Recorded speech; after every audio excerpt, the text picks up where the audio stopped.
செம்மொழியாம் தமிழ் மொழியாகிய எங்கள் தாய்மொழிக்கு வணக்கம்.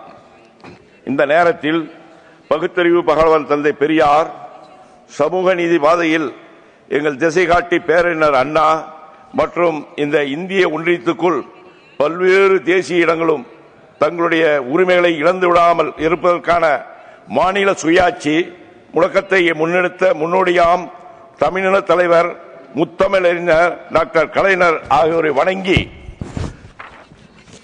அவரின் வழி நின்று வரலாற்று சிறப்புமிக்க திராவிட முன்னேற்ற கழகம் என்ற மாபெரும் இயக்கத்தினுடைய இமயம் 8 கோடி தமிழினத்தின் இனமான தலைவராக இந்தியாவிற்கு எடுத்துக்காட்டாக நம்பர் 1 முதல்வராக தமிழ்நாட்டை வழிநடத்தும் திராவிட நாயகர் உலக தமிழர்களின் ஒற்றை நம்பிக்கை திராவிட மாடல் முதல்வர் எங்கள் குடும்ப தலைவர் மாண்புமிகு முத்துவேல் கருணாநிதி ஸ்டாலின் அவர்கள் தமிழ்நாட்டில் சேலம் மாவட்டம் அதிகாரிப்பட்டி கிராமத்தில் பிறந்த இந்த எளியோனை யார் என்று தெரியாத என்னை ஊர் நின்று பார்க்க இந்திய திருநாட்டின் ஜனநாயக தூணான பாராளுமன்றத்திற்கு அனுப்பி வைத்தமைக்கு முதற்கண் எனது கோடான கோடி நன்றியை காணிக்கையாக்கி அதுபோல வருங்கால திராவிட இயக்கத்தின் மேலெடுத்து செல்லும் இருக்கும் எங்கள் மாண்புமிகு தமிழ்நாடு துணை முதலமைச்சர் திரு உதயநிதி ஸ்டாலின் அவர்களுக்கும் திராவிட முன்னேற்ற கழகத்தின் மாநிலங்களவை குழு தலைவர் மாண்புமிகு திருச்சி சிவா அவர்களுக்கும் நன்றி கூறி எனது உரையை துவங்குவதில் நான் பெரும் மகிழ்ச்சி அடைகிறேன். பேரவைத் தலைவர்களே, நான் ஒரு பல்கலைக்கழகத்தில் பட்டம் பெற்ற படிப்பாளியோ மிட்டா மிராசோ அல்லது பெருந்தனக்காரரோ அல்ல. மாறாக தமிழ் மொழியின் தமிழ் இனத்தின் பாதுகாப்பு அரணாக விளங்குகிற திராவிட முன்னேற்ற கழகம் என்ற மாபெரும் மக்கள் இயக்கத்தின் சாதாரண தொண்டன். என் இயக்கத்தின் மீதும் என் தலைமை மீதும் நான் வைத்திருக்கின்ற மாறா பற்றும் விசுவாசமும் தன்னலமற்ற உழைப்பும் மட்டுமே எனக்கான தகுதி. ஆகவேதான் உழைப்பு உழைப்பு உழைப்பு என்று உழைப்பாலே உயர்ந்து நிற்கிற என் உயிர் மூச்சான தலைவர் என் உழைப்பை மதித்து என் விசுவாசத்தை மதித்து இந்த மாபெரும் அவைக்கு என்னை அனுப்பி வைத்துள்ளார். அப்படிப்பட்ட உன்னத தலைவருக்கு தமிழ்நாட்டில் தாய்மானவருக்கு காலமெல்லாம் நன்றி கடன் பட்டவன் இந்த சிவலிங்கம் என்பதை இந்த அவையிலே பதிவு செய்ய விரும்புகிறேன். இந்தியா போன்ற ஒரு கூட்டாட்சி நாட்டில் மத்திய பட்ஜெட் என்பது வெறும் கணக்கு புத்தகம் மட்டுமல்ல, அது சமச்சீர் வளர்ச்சிக்கான அரசியல் பார்வையை பிரதிபலிக்கும் ஒரு ஆவணமாகும். அந்த அடிப்படையில் நமது நாட்டு மக்களின் கவலைகளையும் அதைவிட விரிவாக நமது கூட்டாட்சி அமைப்பில் உள்ள அனைத்து மாநிலங்களுக்கும் உரிய நிதி நியாயத்திற்கான கோரிக்கையும் இந்த உரையின் மூலம் பதிவு செய்ய விரும்புகிறேன். ஒன்றிய அரசின் தவறான பொருளாதார கொள்கையால் கடந்த 10 ஆண்டுகளில் இந்திய குடும்பங்களின் சேமிப்பு விகிதம் மொத்தம் உள்நாட்டு உற்பத்தியில் 23.6% இருந்து 15.1% குறைந்துள்ளது. ஒரு காலத்தில் நிலையான வைப்பு தொகை மற்றும் சிறு சேமிப்பு திட்டங்களை நம்பியிருந்த குடும்பங்கள் இப்போது அவர்களின் அன்றாட செலவுக்கு வருமானம் போதுமானதாக இல்லை என்ற நிலைக்கு தள்ளப்பட்டுள்ளன. வேலை வாய்ப்புகள் குறைந்து வருவதாலும் வாழ்க்கை செலவுகள் அதிகரித்து வருவதாலும் அடிப்படை செலவுகளை சமாளிக்கவே மக்கள் கடன் வாங்க வேண்டிய கட்டாயத்தில் உள்ளனர். இந்திய மக்கள் நம்பிக்கையுடன் கொடுத்த வரிகளை வேலை வாய்ப்பை உருவாக்கவும் பொருளாதாரத்தை வளப்படுத்தவும் பயன்படுத்த வேண்டும். ஆனால் அதற்கு பதிலாக வேலை இழப்பு, நிதி நெருக்கடி போன்றவைதான் உருவாகியுள்ளன. டிசம்பர் 2024 நிலவரப்படி இந்தியாவின் வேலையில்லாதவர்கள் விகிதம் 8.3% உயர்ந்துள்ளது.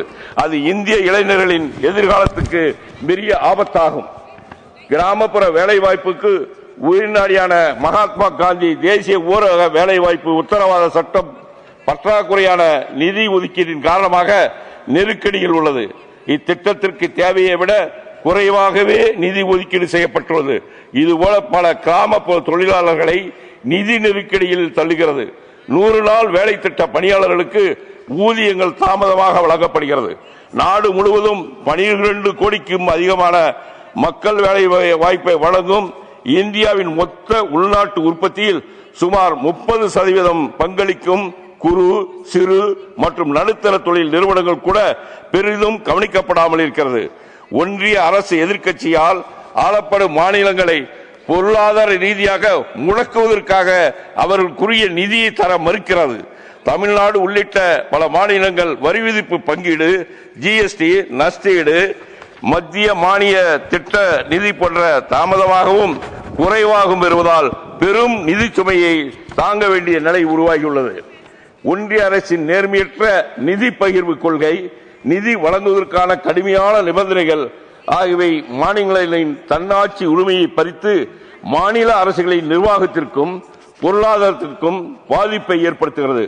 மாநிலங்களிடையே கூட்டாட்சியை வளர்ப்பதை விட ஏகாதிபத்திய அரசியல் கட்டுப்பாட்டையே ஒன்றிய அரசு முன்னுரிமையாக கொண்டிருப்பதை தெளிவாக காட்டுகிறது. இது அரசியல் அமைப்பின் உயிர் நாடியான மாநில உரிமைகளுக்கு முற்றிலும் எதிரானது.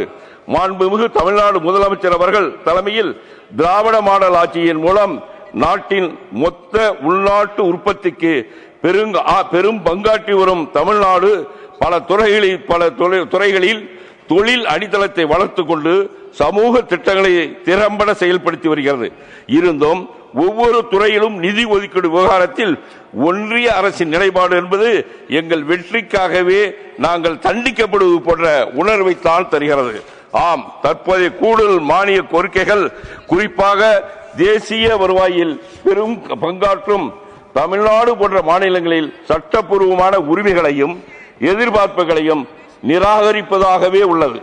தமிழ்நாடு என்றென்றும் சமூக நீதி, கூட்டாட்சி உரிமைகள் மற்றும் எல்லோருக்கும் எல்லாம் என்ற வகையிலான வளர்ச்சிக்கு முன்மாதிரியாக திகழ்ந்து வருகிறது. ஆனால் தேசிய வருவாயில் அதிக பங்காற்றும் தமிழ்நாட்டுக்கு வழங்கப்படும் மத்திய வரி பங்கு தொடர்ந்து குறைக்கப்பட்டு வருகிறது. 15வது நிதி கமிஷன் கீழ் தமிழ்நாட்டுக்கான வரி பங்கீடு வெறும் 4.79% குறைந்துள்ளது.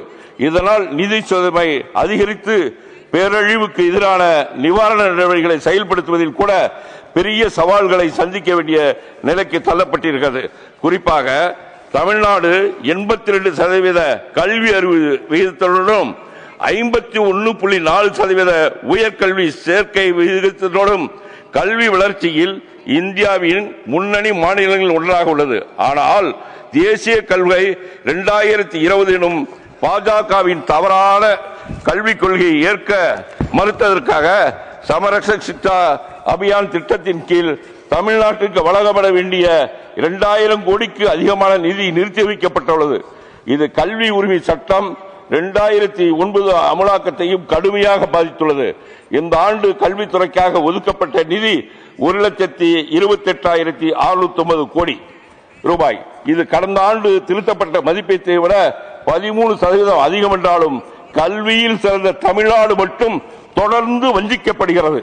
இதன் மூலம் ஒன்றிய அரசின் அரசியல் நோக்கத்திற்கு பாதகமாக இருந்தால் ஒரு மாநிலத்தின் கல்வி வளர்ச்சி தண்டிக்கப்படும் என்ற உண்மை தெளிவாகிறது.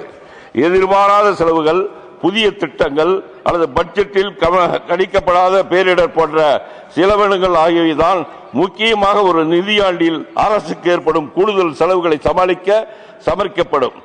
கூடுதல் மானிய கோரிக்கைகள் இந்நிலையில் கடந்த 10 ஆண்டுகளில் தமிழ்நாட்டை நிவர், வர்தா, ஒக்கி, மிச்சாங் போன்ற எண்ணற்ற புயல்கள் தாக்கியதால் ஏற்பட்ட மழை வெள்ளம் உள்ளிட்டவற்றில் உயிர் சேதம், பொருட்சேதம், பயிர்கள் சேதம் உள்ளிட்ட கடுமையான பாதிப்புகள் ஏற்பட்ட இந்நிலையில் சீரமைப்பு பணிகளும் மக்களுக்கு நிவாரணம் வழங்கவும் தமிழ்நாடு அரசு சார்பில் 24,679 கோடியே 70 ரூபாயை பேரிடர் கால நிவாரண நிதி வழங்க வேண்டும் என்று ஒன்றிய அரசுக்கு கோரிக்கை விடுக்கப்பட்டது. ஆனால் கடந்த 10 ஆண்டுகளில் வெறும் 4,136 கோடி ரூபாயை நிதி மட்டும் வழங்கியுள்ளது. ஒன்றிய அரசு அதாவது வெறும் 17% மட்டுமே விடுவிக்கப்பட்டுள்ளது. அடுத்து பொது போக்குவரத்தில் முக்கியமான அங்கம் வகிக்கும் ரயில்வே பட்ஜெட் ஒதுக்கீட்டிலும் பாரபட்சம் பிற ரயில்வே துறையை காட்டிலும் தெற்கு ரயில்வேக்கு மிக குறைந்த அளவில் நிதி மட்டும் ஒதுக்கப்பட்டிருக்கிறது. மெட்ரோ ரயில் திட்டங்களை வழங்குவதிலும் தமிழ்நாட்டை ஒன்றிய பாஜக அரசு தொடர்ந்து புறக்கணித்து வருகிறது. சென்னை மாநகரத்தின் வளர்ச்சி மிகு கட்டமைப்பின் மற்றொரு அடையாளம் தான் தலைநகரில் அதிவேக பயணத்தை நிகழ்த்தி கொண்டிருக்கும் மெட்ரோ ரயில் கட்டமைப்பு. அதன் 2ஆம் கட்ட பணிக்கான நிதி எத்தனையோ முறை வலியுறுத்தியும் இதுவரை விடுவிக்கப்படவில்லை.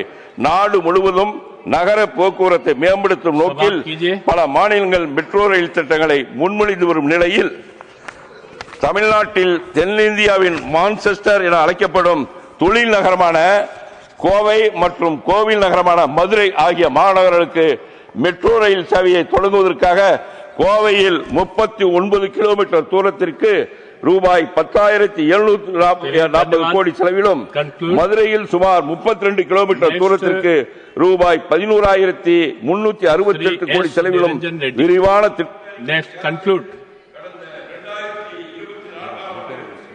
மாதம் ஒன்றிய அரசுக்கு தமிழ்நாடு அரசு அனுப்பியுள்ளது. ஆனால் ஒன்றிய அரசு தற்போது மக்கள் தொகையை காரணம் கூறி இந்த இரண்டு திட்டங்களையும் நிராகரித்து திட்ட அறிக்கைகளை maiden speech sir maiden speech 2 minute दे दिया 2 मिनट